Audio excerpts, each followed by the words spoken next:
What sort of secrecy around the album? You've got to come in. It's nothing to do with me, you know. I mean, I think there's one logical reason why, because there's been this big battle going on in America for getting advance copies of the album for any price, and all the radio stations have this battle about who's going to get it first, and you know, they're paying people lots of cash for it. Oh, nobody's offered me anything, unfortunately. Oh, well, you see, you're talking to the wrong people, you see. You want to get a couple of advance copies of albums and talk to some American radio stations and they'll be in there with the money. No, it's just Dave, I suppose. Half of it is common sense so as not to let bootleg copies get out, and half of it is just his personal bloody hype, you know. Do you worry about that, about personal hype? Well, I do. I mean, I think it's pathetic myself, but if interviews are coming and you know them and you can trust them. I mean, surely the departments in these record companies now would know the people they've worked with. They've worked with them for enough years. The interviewers, they know if they can give them a cassette to listen to for a while. I don't think they do. John just asked me if I'd met you before. I mean, really? Obviously he's not worked here long. No, he hasn't worked here long. But even so, it's like, they can find these things out. Yeah. All right then. Stop question number one then. Why so long between albums? Well, sort of combination of hard work, lacking direction, and the fact that we're not that good. Yeah. Well, there are a multitude of reasons. I mean, we toured for a year. We went off and did that. We came back here and we were still doing re-recorded versions of Mother's Talk for America, and Everybody Wants to Run the World for Sport Agent bit. So we were working for a good nearly a year and a quarter after the album was released. And then we were so knackered that we just wanted to take time off. I mean, we just didn't want to do anything. One, to rest ourselves physically and mentally, and two, we really felt we needed to take a step away from the industry, because you get a bit wrapped up in the success, or at least certainly the people you work with do, and they're sort of, go and make another album, a bit more success, make it similar to Songs from the Big Chair, they want you. And the only way you can get ahead and do something different is really to just disappear. Was there a suggestion that you should go in and do a follow-up? Sure, yeah. Enough people suggested it. I mean, everyone thought it was the obvious move because it was the big album, it was huge, let's cash in on this while we can. Because they all think short term, most of these people, they have no vision as such. And we just said no.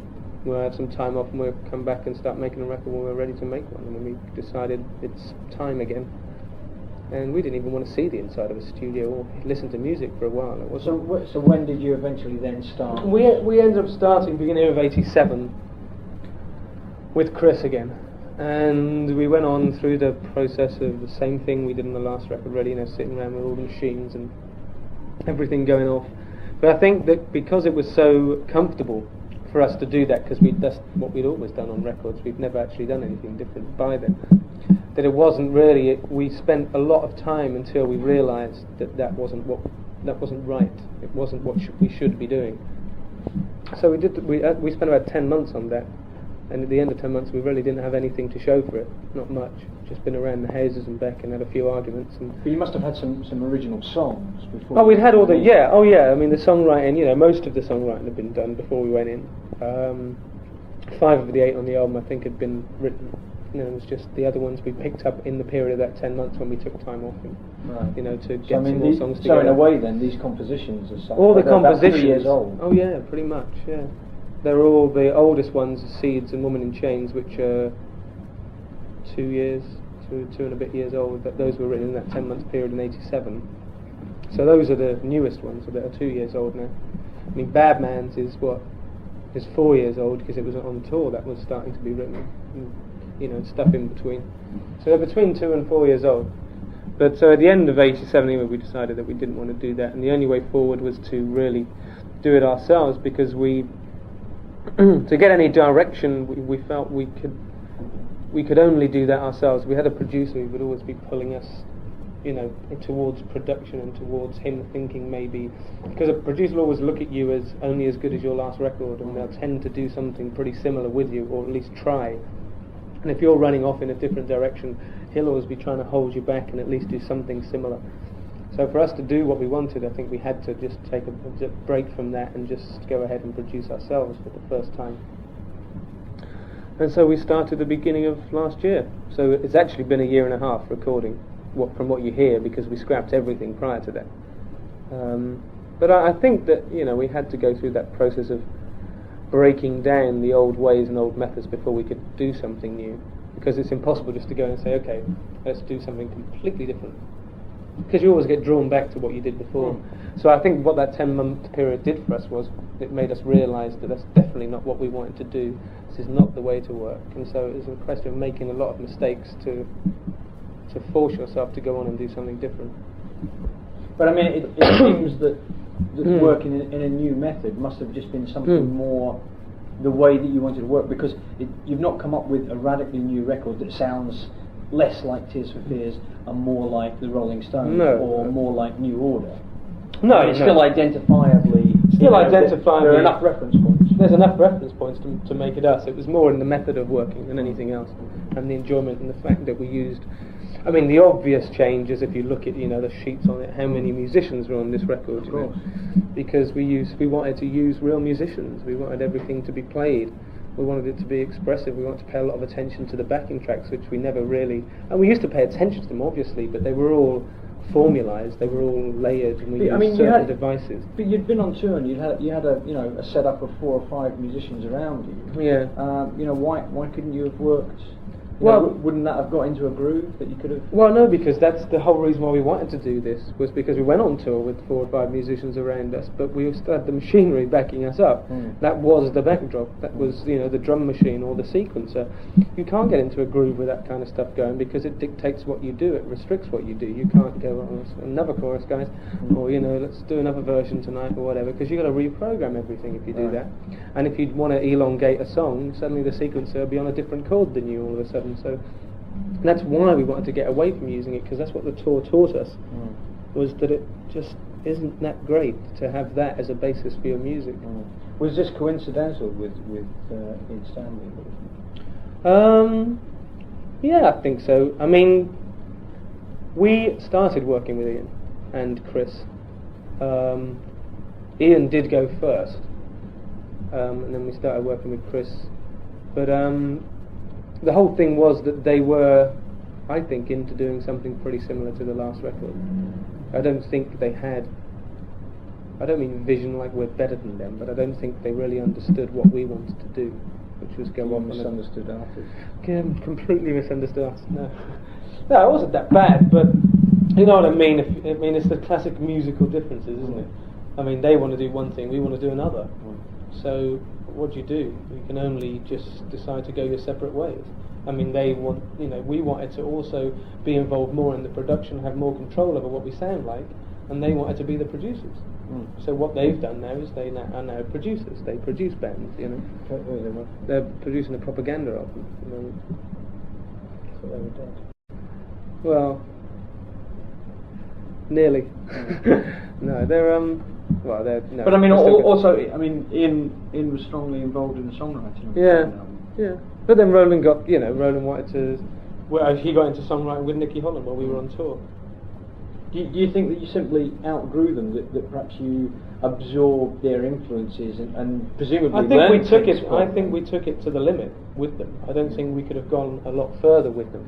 I think it would have sounded pretty similar to what we'd done in the past. I mean, but would it be fair to say that you couldn't have got that far without them in the first place? Oh no, we completely appreciate what they did for us. I mean, we wouldn't have got to that level without them, no. But whether we're we're now sort of trying to run a bit, at least forge ahead, and they're kind of, if anything, more stuck in their ways now. Was that a frustrating time? Oh, when we were working with them? Yeah, incredibly so. Very frustrating, because it's like... Did you have a clear vision of what you wanted to do, or could you only tell that what you were doing? Yeah, I don't think we had a clear vision of what. If we did, we could explain it to them better, obviously. But we felt like we were sort of banging our heads against a brick wall all the time, because they didn't quite get what the hell we were on about. Because we weren't explaining ourselves very well, because we weren't that sure. We just wanted to know, this is wrong, this is wrong. And we'd be like, well, what do you want to do? I don't know, but this isn't it. So, I mean, the whole time was, you just have a learning process, and by the end of it, we were so sure it was wrong. We once we started on our own and actually got the ball rolling and just got some musicians in, which was the first thing we did.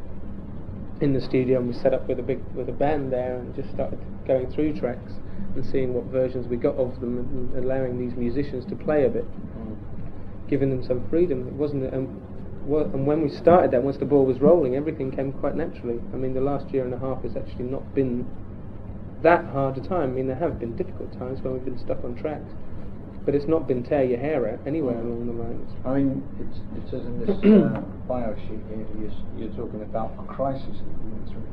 Yeah, that was the time of that 10 months, really.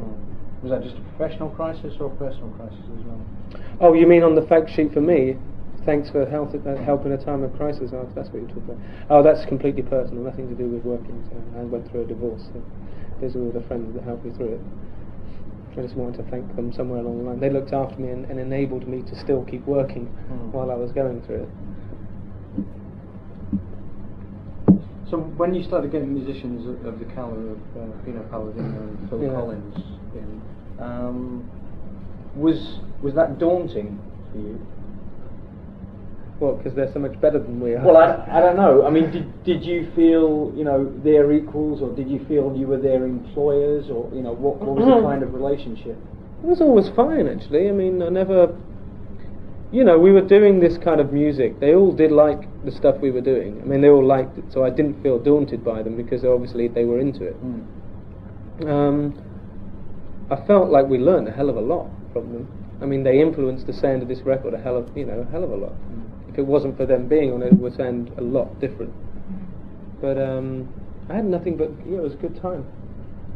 It's wonderful to work with other people. Is it difficult for you and for Curt to bring in people who are, presumably you're bringing them in purely since you haven't known them socially before, you're bringing them purely because they are experts on their instruments, and they're coming in and doing something that if they weren't there, you would be doing on that track? Yeah, well, I didn't mind that, because we were quite aware of our own restrictions as well. We had these songs. Where do you draw the line? I mean, presumably you could find. I mean, let's just say that you think that that someone's that could sing a song better. Then can you have a situation where even if the pair of you have written a song together, neither of you appear on it. No, I don't think I'll ever get to that level. We just use the right people for the right kind of jobs, I think, and we were aware of, because you're playing this stuff. I mean, a lot of the players that are on there would be maybe stuff that we were playing anyway, but we wanted it stylized. That was the main thing when we use these music. You want it stylized. The people we use are very stylized. I mean, Manu, Phil Collins, Pino. I mean, I can listen to records and know it's them playing them, and so we wanted that on our record. We wanted these different styles, and make the backing tracks quite stylized and have a lot of depth. I mean, the actual parts themselves, it was more for a sound, actually. It's more for oral quality than anything else. They would come in and sometimes play exactly what we had, but it always would sound better. It's just a feel kind of thing. And we just concentrate on all our singing, doing our bits, and producing, really. I guess, in some way, it made it easier. It made our first job as a production team easier. Because if you do everything yourself and don't get anyone else in to play, then you can get a bit confused. You can be like, am I the artist, am I the producer, what hat shall I put on there? And it's hard to be objective in any one place. So I think maybe a lot of the reason we used so many different musicians was because it was our first time doing this, and it did make life a little bit easier for us. But as a producer, do you find it easy to say to someone like Phil Collins, well, that wasn't quite good enough, can you just play that again? Yeah, I think so. Yeah. I mean, it's like, it's a question of being tactical. Wasn't one of your best takes, Phil? Have another go. But to be honest, these people are pretty damn good. So there's not often you have to tell them that. And we did spend our time. We never just chopped up in half songs. We used to keep 15 or 20 takes, and what we would do afterwards was use 2 digital machines and make a composite track out of it. So in that sense, it is us still being creative, because none of those takes of any musician that's on this album, not a single take is there which is a take from through the whole song.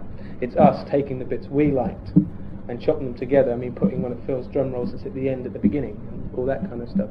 So we've taken what they've done and created our own backing track out of it. It's not exactly what they did. Would you ever do any sampling? I mean, other people who perhaps can't afford Phil Collins seem to just take stuff off his Yeah, records take up anyway. his And records, then, It always sounds better when you have real drums for some reason. I mean, I think if anything, this album sounds bigger because of the real musicians on it. And for whatever reason, I mean, you know that everyone says, well, the sampling on this machine is perfect, you cannot hear the difference. It's just not true. I mean, you can always hear the difference between a real drummer and a sampled machine, because for some reason it just sounds liver, the feel is there, it's bigger in sound.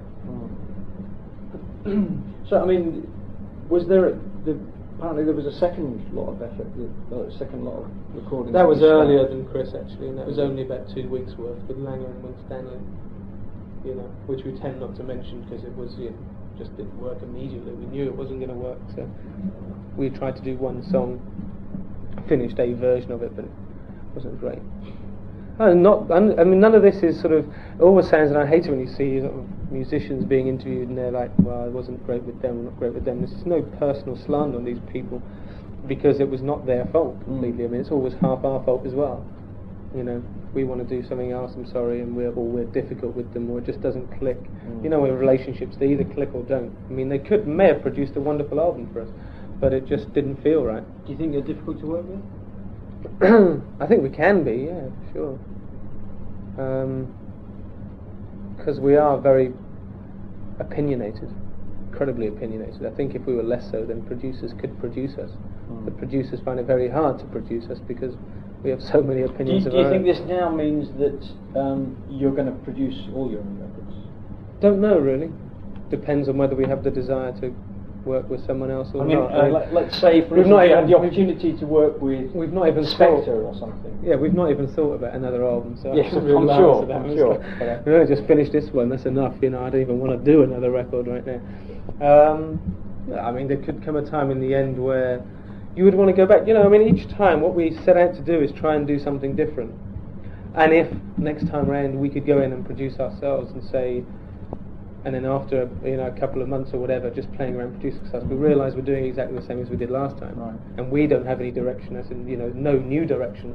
Then you're getting someone else to help. You're getting an Ian Stanley or a Chris Hughes or whatever, or the modern equivalent of them, or a new version of them, to help you along your way. That's easily conceivable. Are you worried about? I mean, although you planned it to an extent, but I mean, are you worried about being away for 5 years and then finding that your audience has either simply deserted you, or perhaps they've grown up and moved on to other artists? Yeah, I don't know, because I've never known if we've ever had a set audience anyway. I really don't know. I mean, our audience differed between the first and second album, and I don't know whether people do expect anything from us as a group. I mean, I think most people think we probably split up and gone and died, we've gone somewhere. But I don't know. I mean, there are loads of ways of looking at it. I really don't think it matters, personally. I mean, to be honest, I bet really, as long as you make a good album, it really couldn't matter how long you took over it, because people, I think, do have a taste for quality or something that might be a bit different or anything like that. It's refreshing. It's not as if we spent 5 years and come back with 5-year-old music, with like another songs from the big chairs. Fucking hell. That's old stuff, that's old hat.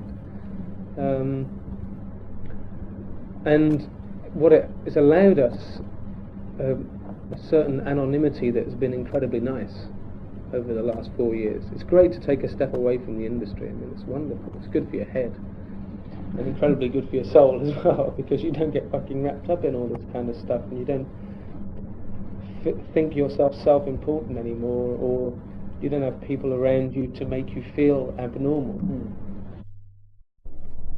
With although you do a lot of promotion with Roland writing most of the songs, do you ever feel like the Andrew Ridgeley of this? No, not particularly. Although, mind you, I do race cars. Yeah? Well, no, I have done a couple of times. Someone's invited me to do it, but no, never. Not really. I mean, I play, I sing, I produce, I mean, Andrew did actually not really do much on those albums, did he? I've no idea. I mean, what would you think if Roland said to you he was thinking of doing a solo album? I'd say fine. I think I'll do the same then. I mean, it really doesn't bother me. We've been working together for... What would you do for songwriting? I mean, well, you'd either try and get into writing with someone else, or you just go pick songs, a lot You of think- good artists Maybe that might don't be write something songs. that you might need. Presumably, you don't write largely because No. you don't need to. Well, I don't need to, probably, yeah. And also with no wish to compete with Roland's songwriting because it's so good. Yeah. There's no way I'd even aspire to be as anywhere near as good as The that. songs that you're co-credited on, is that things that you've put in on something that Roland's already working on, or is that original idea? Normally what he's already working on. I mean, say with Certain Seeds, he didn't have a chorus for this song, so I did the chorus for it. Various other I things. mean, for Christ's sake, even Ringo wrote songs. Yeah, but what did they do? I mean, they put them on. I mean, a lot of the times they weren't that great, were they? Put them on because he insisted. Octopus's Garden. Well, Octopus's Garden is the one exception, all right? The one exception.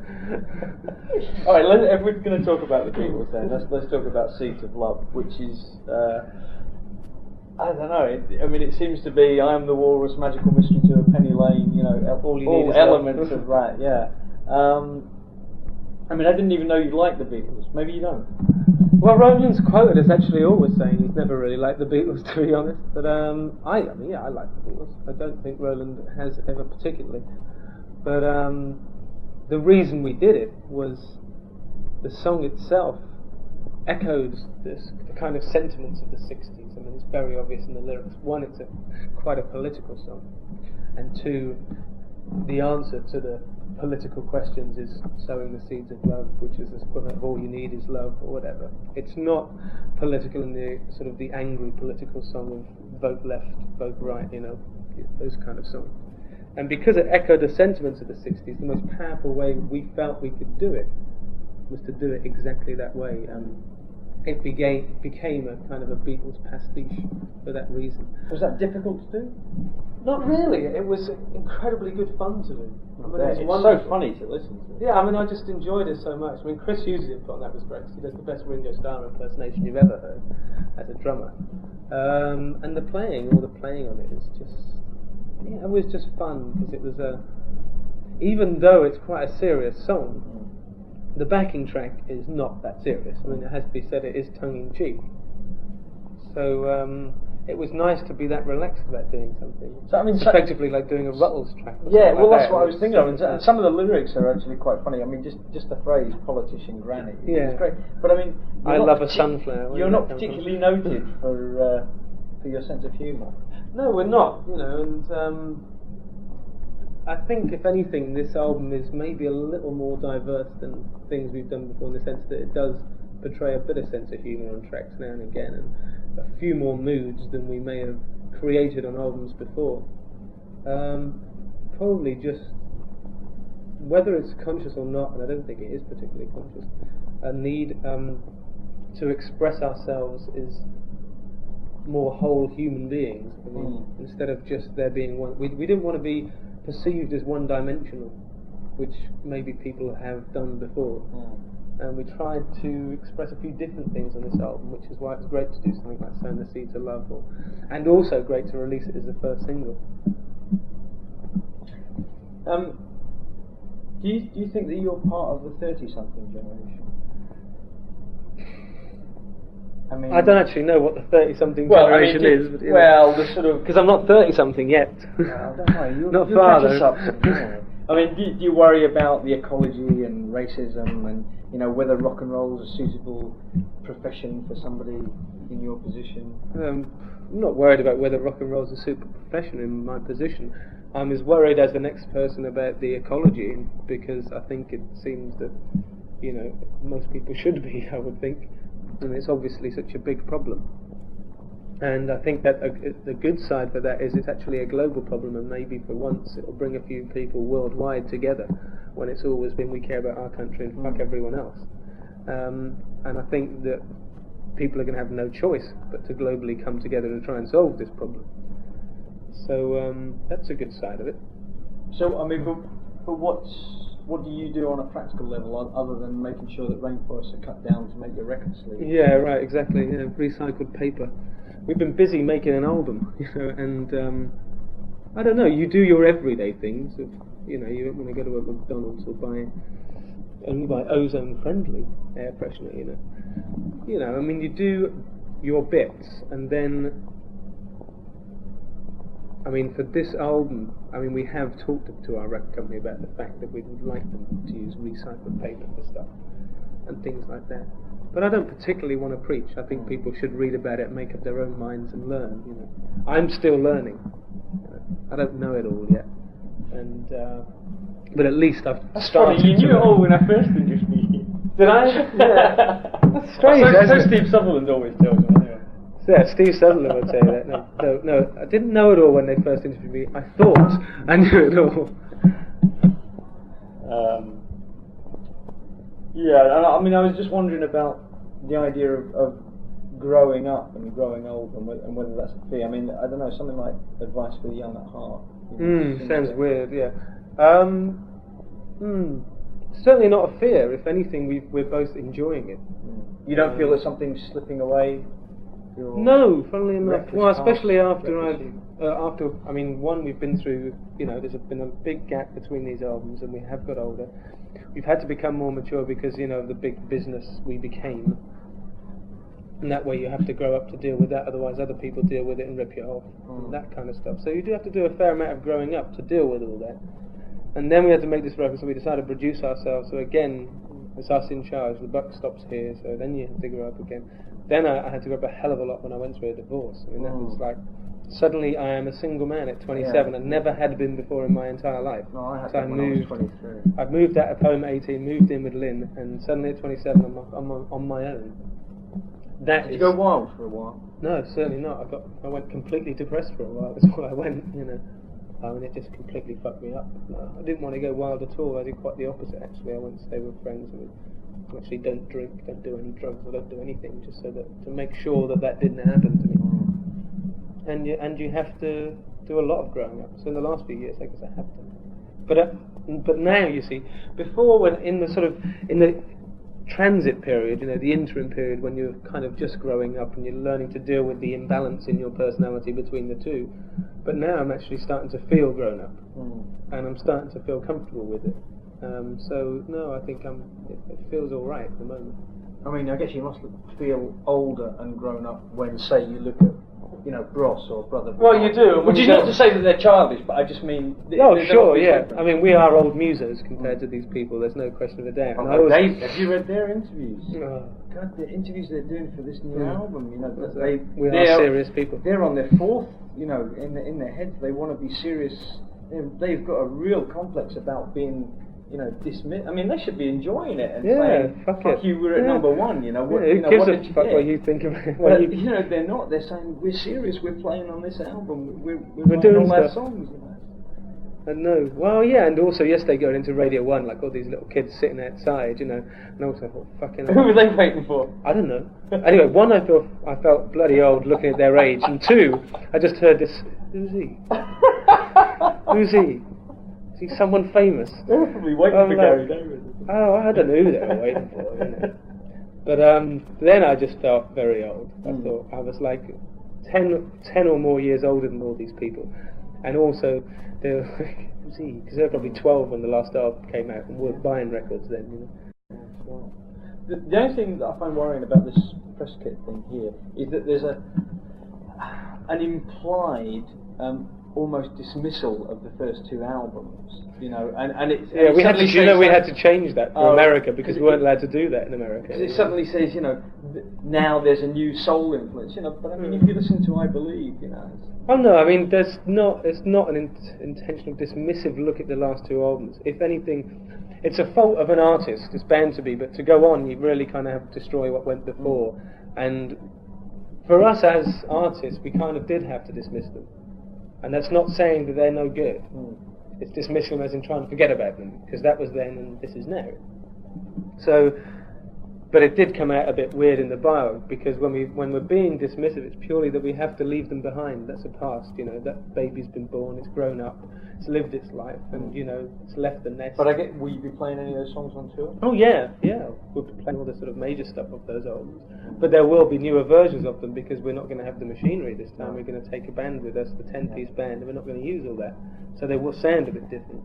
But hopefully they'll just sound like a modern version of them. And maybe a bit more lively.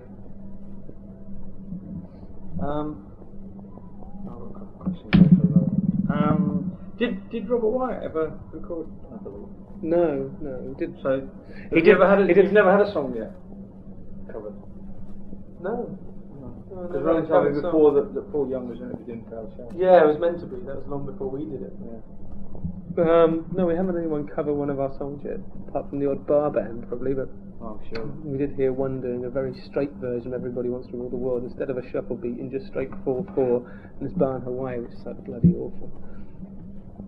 Again, that was an influence on us wanting to do some, sort of playing and making it a bit more sort of just general playing and not too clever all the time. Because maybe all these bar bands could play and they might sound all right. You never know. But So tell me a bit more about Alita Adams. well, it was one of those nights when I was saying we felt kind of restricted playing live and with all this machinery backing us, because we couldn't really do much on top of it. We were just playing the album exactly, with no particular new expression or no live touch to it. And we were playing in front of God knows how many thousands of people in Kansas City, and it was one of those nights. Me and Ronan came off feeling like, well, it ain't much fun, is it really? Presumably you've gone down very well. Yeah, all we're doing is being, made even worse. Because why were we feeling so cold about it when all these people were enjoying it? But it was like, well, this is just like being a robot every night. We were turning into sort of technicians more than anything else. And we went to the hotel bar to sort of just have a drink or two, drown our sorrows, whatever. And there's just this woman playing piano and singing that had so much there, and was so much better than we were that night, that we thought, we just have to kind of try and go back to basics at least to start with. We need some playing on our records and some expression and some humanity, if anything else. So that kind of influenced us, that bit. And that's seeing that band in the bar in Hawaii also did, actually, all these bits on tour. And when we got to doing the album, and we wanted two of them were duets, we wanted a female singer for these two tracks, suddenly we just thought Alita, we kept her, we knew her name and everything, we took it. Was she, did you speak to her that night? I don't know if we did. I think we may have just said hello. I think Right. she went off home pretty quickly afterwards. I remember talking, she'd actually had a bass player and a drummer playing in the hotel bar with her. I remember talking to them. But I don't remember, I remember just saying hello to Alita, and I think she left. And we sent Dave Bates down to see her. To see her. It's like, Dave, go and... Oh, no, this wasn't when we wanted to use her. This was previous. Oh, right, I see. It was while we were on tour. We said, Dave, you've got to go and see this wonderful woman. So he actually went to Kansas when he was in America to see her play. He goes, I don't know how to market her. She's just like a black singer, How can I market that? And is she doing her own songs? Or and she was doing, cover versions and her own songs, mixture of both. But then when we came to have a singer for both, me and Ronan said, well, let's go get Alita. So we called up, found out where she was. She was in another hotel. We flew over because we wanted to make sure she was as good as we remembered her. And she was, and so we introduced ourselves, said we came over from England, so we wanted to sing on our record. Sounds a bit unlikely, didn't it? I know, but this is all the truth, unfortunately. But and she believed you? She was a bit wary to start with, I must admit, because she thought we were in Kansas on business and just wanted to come along and see her and think about using her, because she'd been let down so many times by other people before. How old is she? About 34, 35. And so we spent a few days with her, and then she got to trust us and like us, and we got on with her and everything. And then in the new year we flew her back to England to do the 2 tracks. And had great fun. She used to want to play piano as well, because she's a fantastic pianist. And now she's signed to Phonogram.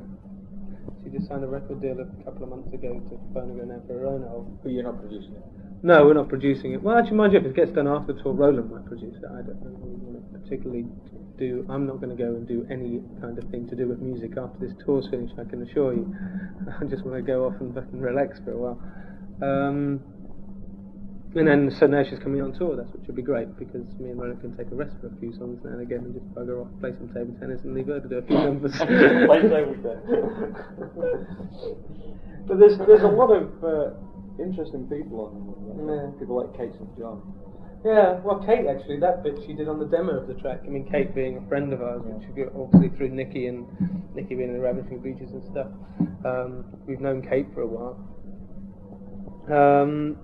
And when Roland and Nikki were doing the demo for Swords and Knives, they wanted this weird bit of sax, and Kate was only just learning, actually. She only just learned how to play, She came in and kind of wailed on it, you know, and it sounded absolutely great. And when we tried to reproduce it in the studio or something similar, nothing ever sounded as great to me or to both of us as the bit we originally had. So we ended up taking it off the 12-track demo and putting it back on again. Oh, really? Mm. So, I mean, how did the thing with Nicky come about? Well, because she toured with us. You know, she was our keyboard player on tour, and Roland just started getting on with her. And when he was songwriting, you know, songwriting with Ian involved going into a studio. You couldn't do that and ad-lib on tour, you see, because Ian's not the musician, Nicky is. I mean, Nicky's a serious piano player with the chords and everything. And so when, in soundcheck, we're playing around, Roland was getting on with Nicky because she could do it. Right. It wasn't like, because Ian would go off to a Fairlight and program everything in and do it that way. He was more the technical-minded one. And so he just got into working with her and writing songs with her, and it was just an enjoyment and a new thing for him to have someone that had the knowledge that she did, chordal knowledge that she did, and musical knowledge. And so he enjoyed it. So then after we finished touring, he just, you know, spent some time doing demos with her and things, and writing songs. I mean, you never feel neglected at times like this? No. He's going I mean, no. The whole thing for us is going in the studio making the record, you know. I mean, I never felt neglected purely because for me, all I care about is we do some great music on our albums, and if I go up, I mean, I would have felt bad if I'd gone up and I didn't like anything, because then that would have meant the end of Tears for Fears, because if I didn't like it, I couldn't bring myself to do it on the record, and if that's what he wanted to do, then it would be a problem. Do you have like a power of veto then? Well, if I really hate a track, then we won't do it, yeah, of course. How often does that happen? Hardly ever, luckily. I mean, well, in fact, I don't think it has ever happened, because the ones I normally hate, he doesn't like particularly either, or he's already unsure about. Right. And so it'll just be me sort of pushing over the edge and saying, no, let's not do that one. I mean, I was the one person that throughout all this was going up and loving all the tracks, because other people were feeling a bit weird about it, and they thought they were all a bit too sort of different, especially Advice and different tracks. And they were all, especially when we were in the studio, first with Ian and then with Chris and stuff, it got to stages where everyone was blaming it on the songs. And I'm standing there, you know, the one person going, that's just complete and utter bollocks. These songs are great. We've just got to get the right versions of them. We've just got to record them properly. And I've never had any doubts in all the songs we did. And I thought it was the kind of thing we should be doing. My first impression when I heard the first couple of songs Roland had written was like, this is just wonderful. This is something a bit different for us, and it's new and it's great, but this is what we need to be doing. I never imagined you having a lot of wastage and a lot of extra songs. No, we had none. Yeah. Well, we had you know, a couple of tracks. I mean, like you hear some bands saying, "Oh, we recorded 20 tracks and it sounded so great, we decided to make it a double album." Yeah, no, we never do that. We had like two or three. All right. 2 or 3 we started first, but just went along the wayside. You know, they disappeared in the way. Yeah. Because they obviously weren't working. Right. Better to concentrate on the ones you can actually get.